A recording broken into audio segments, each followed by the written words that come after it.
allow myself to be subjected to such disgusting abuses of power.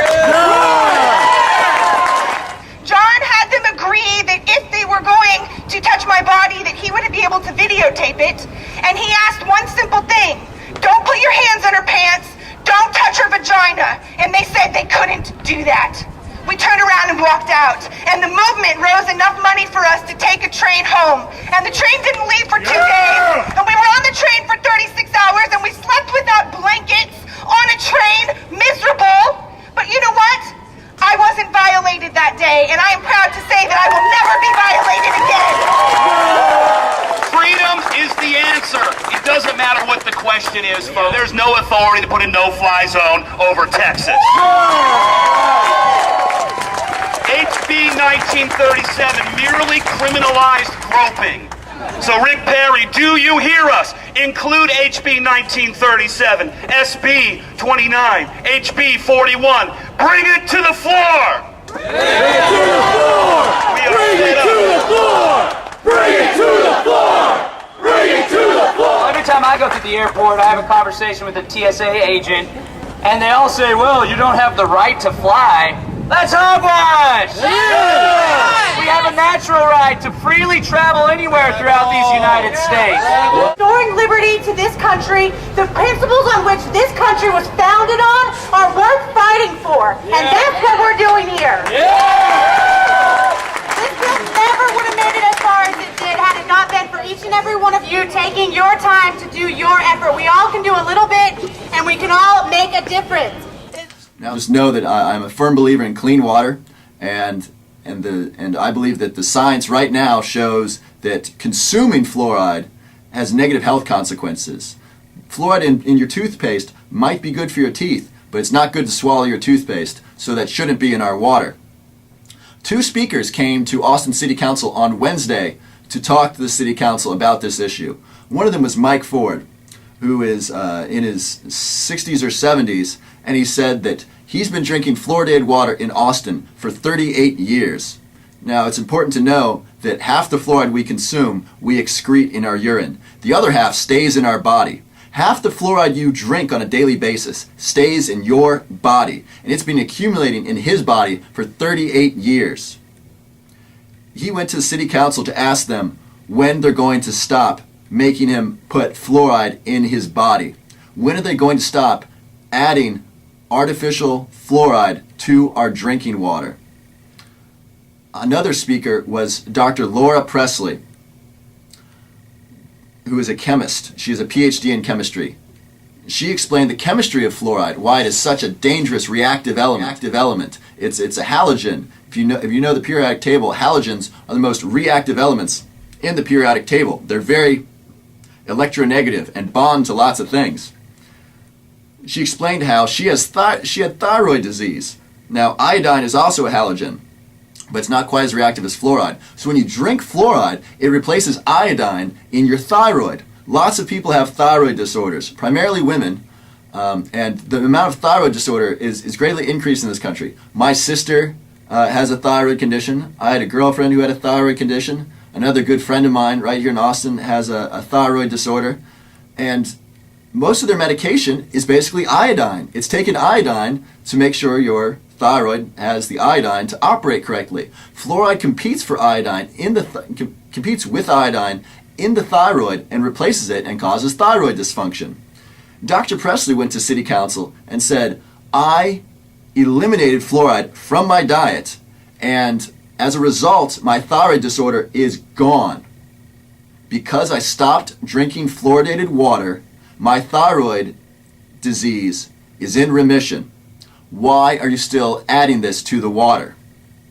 She closed by asking, Mayor, when is City Council going to take action on the issue of water fluoridation? When are you going to clean up our water and start protecting the citizens of Austin, specifically the children and those with kidney disease, who the Center for Disease Control admits that fluoride is bad for them? She asked when we're going to start protecting our citizens. And the mayor said, we have no schedule to address this issue. Even though 2 citizens just came and spoke very convincingly about it, and have been for some time. Ray Olnick and Linda Green have been speaking about this for years. The mayor said, we're not going to take up this issue. So let's get back to the other issue at City Council, the racetrack. Why is Austin city government interfering with the free market? Why can't businesses compete and only those that are able to make a profit can stay? And only those that, only those malls that people will shop at get to stay, instead of those that cozy up with the government and get government subsidy to build their mall or build their development or build their racetrack. In fact, the projections show that the racetrack, the Formula One racetrack, was expected to get more in tax subsidy than in actual revenue. The biggest part of its revenue was going to be this tax subsidy. So it's getting more from the taxpayers, the citizens of Austin, than it would those that actually attended the races. That's how ridiculous their business model is. And not surprisingly, the Formula One, they jacked up their numbers as far as expected tax revenue for the city. They did some really bogus calculations, which Richard Victorin came and spoke to City Council about. He basically told them, look, the numbers you're seeing are highly inflated. For example, it estimates that every single person that comes to Austin for Formula One racing is going to spend $585 per day. Each person, $585 per day. That's their expected expenditures, and tax revenue would be based off that. So what's in that number? It assumes that every single person who goes to the Formula One racetrack will be buying a hotel room for that night. But what about a family of 4?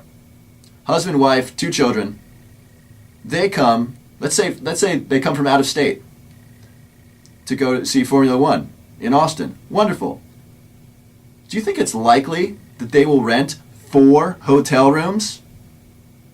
But that's what this estimate includes. It pumps up their numbers by having ridiculous expenditures, like each person buying a hotel room. It also expects that each person will tip 10% on top of their bill at the hotel room. And it's acting like that tip will be taxed, even though it wouldn't be. So these are the kinds of ridiculous number shenanigans that Formula One is pulling in order to try to get their racetrack here in Austin with your tax dollars, using your money as a subsidy for their business. And that is wrong. And thank you to Richard Victorin for pointing that out.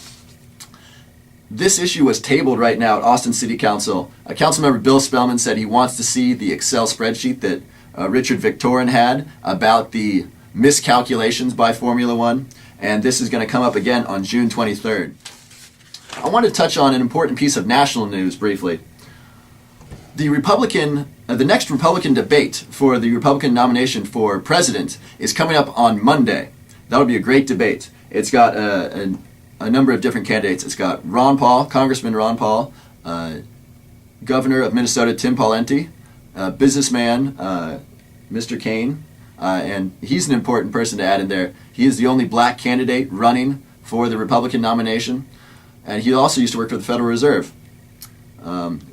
Ex-Senator Rick Santorum is in there. If you want to laugh, Google Santorum, Santorum. I guarantee you'll find it funny.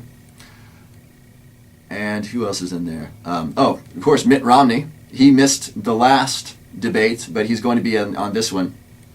And Michelle Bachmann's going to be there. And Newt Gingrich, former Speaker of the House, is going to be there. One important person that CNN is leaving out is Governor of New Mexico, former Governor of New Mexico, Gary Johnson. Gary Johnson was elected twice in the state of New Mexico, which is a Democratic state. He was elected as a Republican. This man has broad political appeal. He is for a balanced budget. He is for ending the foreign wars, the wars in Iraq, Afghanistan, and he's definitely not for bombing. He's not for bombing Libya. And he's also for legalizing marijuana. He used marijuana when he hurt his back as a means of managing his pain.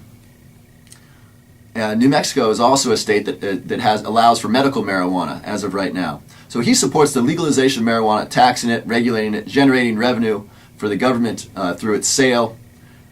And he's for ending the war on drugs. He is the only candidate that has said, I want to legalize marijuana, I want to end the war on drugs. Ron Paul has said, I want to end the federal drug war, but he's never said he wants to legalize all drugs. He's said he wants to get the federal government out of it, leave it to the states. Whereas Gary Johnson says it should be marijuana should be legal, period. Now this view is perhaps a little bit scary to CNN because they don't want it in their debate. They say that the reason Gary Johnson isn't being allowed in the debate is that he doesn't have 2% of the voters saying they want to vote for him.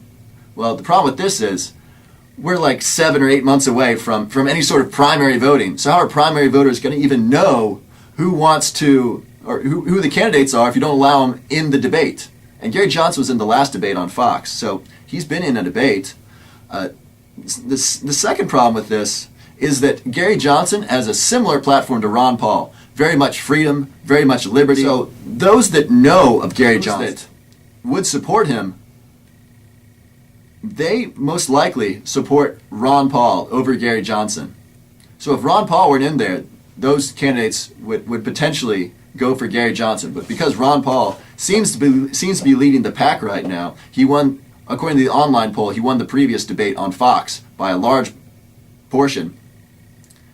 You know, Gary Johnson has less than 2%, and CNN's using that to exclude him, which I think is just a shame. I think, you know, a former governor, two-time governor of New Mexico deserves a spot at the table to at least enter in the discussion and let the voters decide. It shouldn't be the networks who decide who's elected. It should be the voters. So I'm very unhappy that CNN is choosing who you get to see at the debate rather than letting you see the candidates and let you decide who you want to vote for, who you want to support in the Republican primary. I wish there was something we could do about this. Perhaps you could call CNN. I don't know if that's going to do anything, but yeah, it's just a shame that CNN is deciding who gets to sit at the table and who doesn't. Even though Gary Johnson has a political past, he was governor of a state, and he's raised a fair amount of money. He's written a book about politics recently, and he also had a political 501c4, which basically allowed him to go around the country talking about politics, talking about his issues on the Federal Reserve, on immigration, on foreign policy, domestic policy, war on drugs. He did that for the past year through the Our America initiative. So unfortunately, he's not allowed in the debate. But the debate will still be interesting to see how Mitt Romney and Michelle Bachmann and Newt Gingrich are going to fare against those that were in the past debate. If you're interested in the Bilderberg group, the most powerful people in the world that are meeting right now, you can Google them or YouTube them and find out all kinds of interesting information. The past presidents that have been Bilderbergers, and the current giants in finance and industry that are meeting right now. Here is one more clip from Jesse Ventura's conspiracy theory, talking about who has attended past Bilderberg conferences. By the time the governor returns to home base, his conspiracy team has already begun checking the facts. Okay, people, what do we got? Well, there's one thing for sure, this Bilderberg group definitely exists. And it's totally out in the open. The meetings aren't any secret. No, but what goes on in the meetings is secret. And some big names attend. We have some surveillance photos from some past Bilderberg meetings. Guys like David Rockefeller, Tim Geithner. Geithner, isn't he the current Treasury Secretary? Yeah. Yep. Henry Kissinger and Henry Kravis, Queen Beatrix of the Netherlands, Vernon Jordan. Isn't he Clinton's lawyer? Yeah. Yeah. And Paul Wolfowitz. And that's really just the tip of the iceberg. There's a bunch of other big names that have been to meetings like this. Tom Daschle, Hank Paulson, Condoleezza Rice, Prince Charles. Thank you for watching Lone Star Politics.